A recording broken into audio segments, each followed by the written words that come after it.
in the first round, 2.2 trillion. It was phase 3, but it was the first major funding bill. There was not much money for defense, no money for anything pointed towards China, reallocation of assets, no new ships. We didn't forward fund the Columbia class, which could do in a lump sum transfer to whoever builds it. Constitutional, it's appropriate.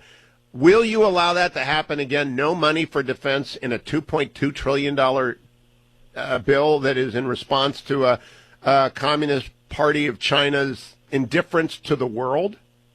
Look, I think you're absolutely right, Hugh. We've got to make sure that we include resources for defense. I think that we have to take a look at China from an entirely new perspective.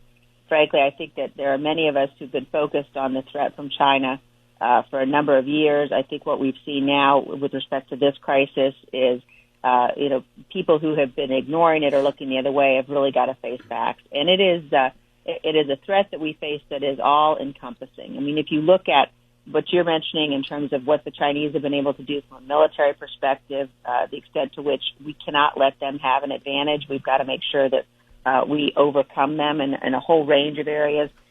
Look at what they've been able to do with respect to supply chains. And that is in and of itself a national security threat.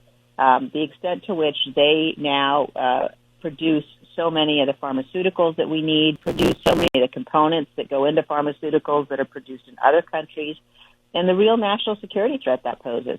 When you combine the fact that the Chinese control the supply chain for critical pharmaceuticals we need, with the extent to which we know that they have been able to steal so much of our vital information, when you think about what they're able to do in terms of the kind of cyber war that they've launched on us, think about the combination of the Chinese knowing key information about key officials, for example, and the extent to which they are able to produce pharmaceuticals and may have access to health records. I mean, it is a nightmare scenario in a whole range of ways, including the fact that, the United States has almost no capability anymore to produce simple generic antibiotics, which are absolutely crucial life-saving medicines.